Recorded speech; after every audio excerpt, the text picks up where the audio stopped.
J'ai annoncé également que nous allons augmenter nos subventions, notre accompagnement aux différentes associations en 2025.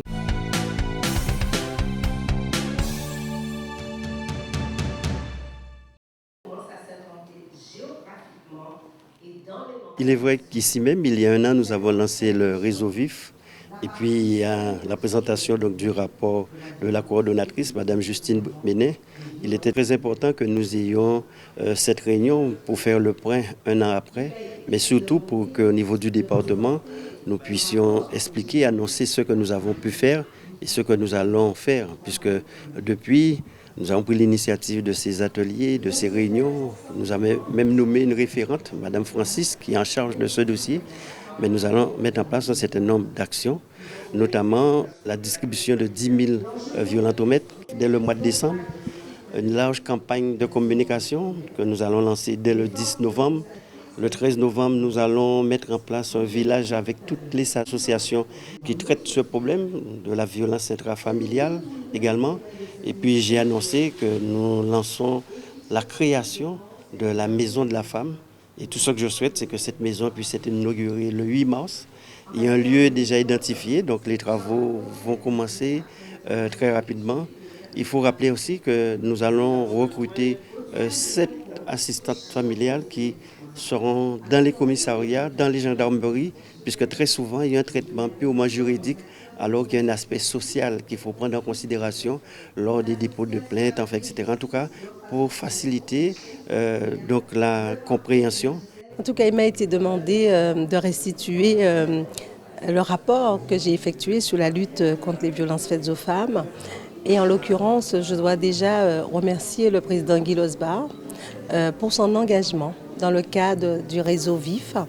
Il y a 12 mois, quand je l'ai rencontré, il s'est engagé sur l'accompagnement des associations, sur le recrutement, en tout cas l'augmentation du nombre d'intervenants sociaux en zone gendarmerie et police, et bien sûr sur un meilleur accompagnement financier pour les associations qui œuvrent au quotidien.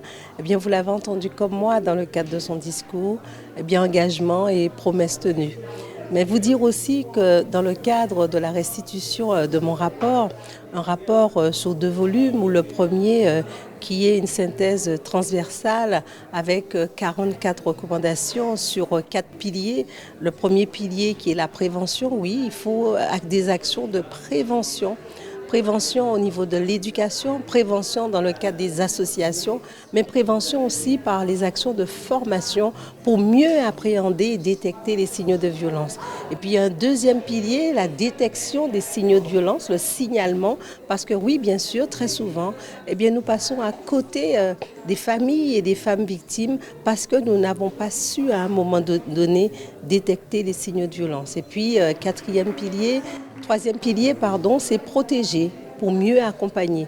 Et un accompagnement, bien sûr, pluridisciplinaire avec tous les corps de métier, aussi bien des AS, des psychologues, mais aussi des médecins coordonnateurs, parce que très souvent, eh bien, les femmes victimes sont reçues d'abord par leurs médecins de ville, par les centres communaux d'action sociale et par différents professionnels. Il faut être en capacité eh bien, de les accompagner dans un cadre global pour les aider à sortir de ces climats de violence. Et puis, quatrième pilier, c'est bien sûr la sanction des auteurs, mais c'est aussi les accompagner dans le cadre des centres de prise en charge pour auteurs, parce que très souvent, il est dit que des auteurs eh bien, ont été des hommes, des enfants battus dans leur enfance.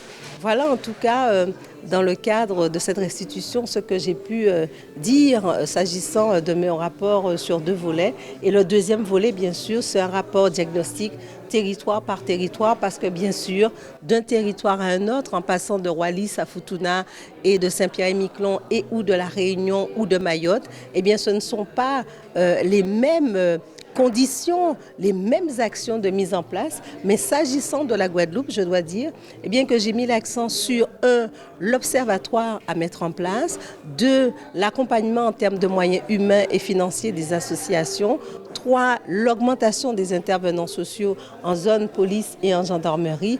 Et bien sûr, la mise en cohérence, la mise en coordination, en cohérence de l'ensemble des acteurs pour mieux accompagner nos femmes victimes de violences. La gendarmerie ont des instructions, et notamment les officiers de police judiciaire ont des instructions des 2 procureurs qui sont très très claires. Et moi je le redis à chaque fois, on ne prend pas de main courante. Toutes les victimes qui viennent pour déposer des plaintes pour des violences intrafamiliales doivent faire l'objet d'une plainte qui doit durer à peu près 3 heures, lors de laquelle vont être abordées toutes les typologies de violences, violences économiques, violences physiques, violences psychologiques, violences sexuelles. Et c'est ce formulaire-là qui doit absolument être utilisé pour toutes les victimes de violences intrafamiliales. Si ce n'est pas le cas, les victimes doivent absolument aller voir soit le bureau d'aide aux victimes, ou bien un avocat, ou bien écrire au parquet en disant qu'elles n'ont pas été reçues avec le bon formulaire. Mais je le redis, les mains courantes sont interdites et je le redis très souvent et je travaille avec la hiérarchie de la police et de la gendarmerie pour que ce message soit passé très clairement. Les enquêtes violences en France et en Outre-mer en 2002-2003. Le rapport du CESE combattre les violences faites aux femmes en 2017. Le rapport du sénateur Magra et bien sûr les enquêtes Virage d'hommes disaient, en tout cas effectuées par les universités de La Réunion, des Antilles, mettait déjà en exergue les difficultés des rapports de plus en plus violents entre les hommes et les femmes. Et bien sûr, le schéma départemental de la délinquance sorti en juillet 2024 pointe la Guadeloupe dans le trio de tête s'agissant des violences intrafamiliales en France et en Outre-mer. Notre volonté, ce n'est pas juste traiter un problème urgent, c'est-à-dire quand quelqu'un est en difficulté et qu'une fois l'urgence passée, que quelques mois ou quelques semaines après, que la personne se retrouve dans les mêmes difficultés.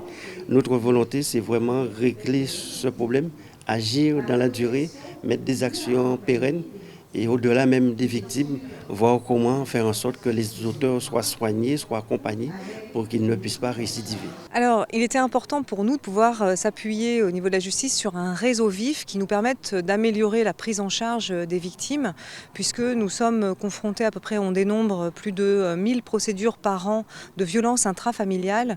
Et donc pour nous, il est important de pouvoir mieux les traiter, mieux traiter les auteurs, les victimes et les enfants. J'ai annoncé également que nous allons augmenter nos subventions, notre accompagnement aux différentes associations en 2025 qui gèrent ce problème. Donc vous voyez, tout un ensemble d'actions. Cette année a servi donc d'analyser, d'inventorier le problème, mais surtout de mettre en place de véritables stratégies avec un plan d'action.